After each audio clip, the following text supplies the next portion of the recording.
Perfect breast size का मतलब सिर्फ अपीयरेंस ही नहीं बल्कि कंफर्ट और सेल्फ कॉन्फिडेंस भी होता है। और जब ब्रेस्ट का साइज बहुत बड़ा हो तो डेफिनेटली ये आपके डेली रूटीन को अफेक्ट कर सकता है। और बहुत सारी फीमेल्स मुझ तक इस प्रॉब्लम को लेकर पहुंचती हैं कि उनके पॉस्चर इश्यूज हैं, बैक पेन है, शोल्डर पेन है, नेक पेन है, कभी कभी ब्रेस्ट के नीचे फंगल इन्फेक्शंस हो जाते हैं, मेडिकल इश्यूज होते हैं और मेंटल इश्यूज तो डेफिनेटली हैं ही, जिससे कि उनका सेल्फ कॉन्फिडेंस बहुत ज़्यादा अफेक्ट होता है। सीवियर केसेस में ब्रीदिंग प्रॉब्लम्स भी होती हैं। मैं डॉक्टर शिल्पी विधानी हूँ, मैं एक प्लास्टिक सर्जन हूँ और SB एस्थेटिक्स गुरुग्राम में प्रैक्टिस करती हूँ और ब्रेस्ट रिडक्शन सर्जरी मेरे प्रैक्टिस में सबसे ज़्यादा कॉमन सर्जरी है। वैसे तो हम ब्रेस्ट रिडक्शन पे बहुत सारी वीडियोस बना चुके हैं, पर अगर आप स्कारलेस ऑप्शन ढूंढ रहे हैं तो ये वीडियो आपके लिए है। इस वीडियो में मैं आपको दोनों ही ऑप्शंस के बारे में बताऊंगी, breast reduction with scar and scarless option. Obviously her patients की नीड्स जो हैं वो यूनिक हैं और आप इस वीडियो को देख के ये इन्फॉर्म डिसीजन ले सकेंगे कि आपको किस ऑप्शन में जाना चाहिए। क्या स्कारलेस ऑप्शन आपके लिए सही रहेगा या आपकी कंडीशन को breast reduction with scar he suit करता है। अब पहले बात करते हैं स्कारलेस ब्रेस्ट रिडक्शन। जो स्कारलेस ब्रेस्ट रिडक्शन है इसके कैंडिडेट्स कुछ कम होते हैं। इसका मतलब ये है कि हम जब इस ऑप्शन में जाते हैं तो हमें कुछ स्पेसिफिक कैरेक्टरिस्टिक्स चाहिए जो आप में होनी चाहिए। फॉर एग्जाम्पल, अगर आपकी स्किन क्वालिटी बहुत अच्छी है, सैगिंग नहीं है और साइज बहुत ज़्यादा बड़ा नहीं है, तब आप इस स्कारलेस ऑप्शन में जा सकते हैं। इसमें कोई भी इंसिजन नहीं होता बहुत ज़्यादा बड़ा दिखने वाला, छोटे से इंसिजन्स होते हैं जिससे हम लाइपोसक्शन के कैनुला इंट्रोड्यूस करते हैं। इसमें हम एडवांस टेक्नोलॉजी यूज़ करते हैं जिससे कि ब्रेस्ट के फैट को और कुछ हद तक ग्लैंड को भी हम मेल्ट करके और लाइपोसक्शन के जरिए निकाल सकते हैं। लेकिन आपको ये समझना होगा कि अगर आपकी सैगिंग ज़्यादा है या ब्रेस्ट बहुत ज़्यादा बड़े हैं और टिश्यू क्वालिटी उतनी अच्छी नहीं है, स्किन में बहुत सारे स्ट्रेच मार्क्स हैं, तो ऑब्वियसली ये ऑप्शन आपके लिए नहीं है। वो इसलिए नहीं है क्योंकि अगर हम इसमें से रिड्यूस कर देंगे साइज और स्किन को नहीं हटाएंगे तो डेफिनेटली आपकी सैगिंग बढ़ सकती है। इसलिए बहुत सारे पेशेंट्स ये ऑप्शंस ढूंढते हुए आते तो हैं, लेकिन बहुत बार वो कैंडिडेट्स नहीं होते इस ऑप्शन के लिए।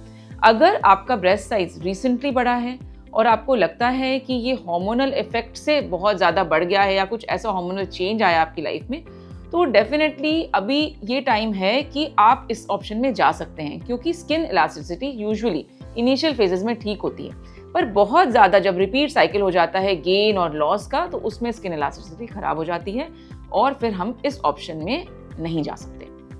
अब बात करते हैं ब्रेस्ट रिडक्शन विद स्कार। अब जब मैं स्कार वर्ड बोलती हूँ तो बहुत लोगों को ये डर लगता है कि बहुत ज़्यादा भद्दे दिखने वाले स्कार्स आ जाएंगे जब हम ये सर्जरी कराएंगे। ऐसा नहीं है। जब हम ब्रेस्ट रिडक्शन करते हैं तो इसकी जो प्लानिंग है ये बहुत ही मेथोडिकली और क्लियर प्लानिंग होती है और इसके जो स्कार्स हैं वो बिल्कुल कंसील्ड एरियाज में होते हैं। निपल के अराउंड एक जो एरुला का एरिया होता है उसके अराउंड स्कार आता है, एक वर्टिकल स्कार होता है और बहुत बार एक हॉरिजॉन्टल स्कार भी होता है जिसको हम एंकर स्कार बोलते हैं। तो दो तरीके के स्कार होते हैं, लॉलीपॉप या एंकर। अगेन पेशेंट को देख के डिसाइड करते हैं हम कि किस में कौन सा मेथड अच्छा रहेगा और इसीलिए हम कहते हैं कि ये जो ट्रीटमेंट है ये टेलर मेड ट्रीटमेंट है। मतलब ये ट्रीटमेंट आपके स्पेसिफिकली बॉडी के लिए डिज़ाइन किया गया ट्रीटमेंट है।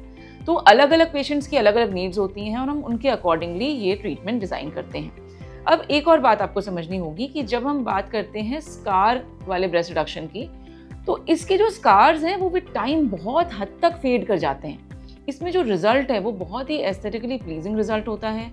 निपल्स भी लिफ्ट हो जाते हैं, ब्रेस्ट टाइटन हो जाती है क्योंकि हम एक्सेस स्किन भी रिमूव कर रहे हैं ग्लैंड के साथ साथ। तो अगर आपका रिडक्शन बहुत ज़्यादा होना है तो आप स्कारलेस ब्रेस्ट रिडक्शन या लाइपोसक्शन से ब्रेस्ट रिडक्शन के लिए न जाएं तो बेटर है, क्योंकि लॉन्ग टर्म रिजल्ट्स डेफिनेटली आपको इस प्रोसीजर में बेटर मिलेंगे। और डेफिनेटली बहुत सारे ऐसे एडवांस ट्रीटमेंट्स हैं जिससे कि स्कार ना के बराबर नजर आता है। तो अगर आपका ब्रेस्ट साइज बहुत बड़ा है तो डेफिनेटली आपके लिए ये निपल रिपोजिशनिंग वाला जो प्रोसेस है वो बेटर है। तो मैंने आपको दोनों ही ऑप्शंस बताए, स्कारलेस ब्रेस्ट रिडक्शन और विद स्कार। अगर आपकी स्किन टाइट है, ब्रेस्ट साइज बहुत बड़ा नहीं है और निपल लिफ्ट बहुत नहीं चाहिए, तो आप डेफिनेटली स्कारलेस ब्रेस्ट रिडक्शन के लिए जा सकते हैं। अगर टिश्यू बहुत ज़्यादा बढ़ गया है, स्किन लूज है, ब्रेस्ट सैगी है, निपल ऊपर करने हैं, तो फिर आपके लिए ऑप्शन लॉलीपॉप या एंकर स्कार ब्रेस्ट रिडक्शन है।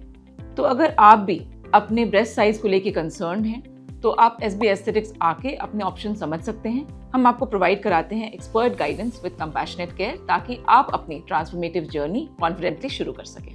आई होप इस वीडियो से आपको स्कारलेस और ब्रेस्ट रिडक्शन विद स्कार दोनों ही ऑप्शंस क्लियर हो गए होंगे। अगर आपके सवाल हैं तो आप ज़रूर उनको कमेंट बॉक्स में लिखिए, हम उनका जवाब देंगे। मेरी पूरी टीम आपके हेल्प के लिए मौजूद है।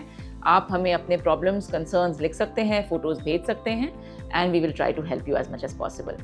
Thank you for watching.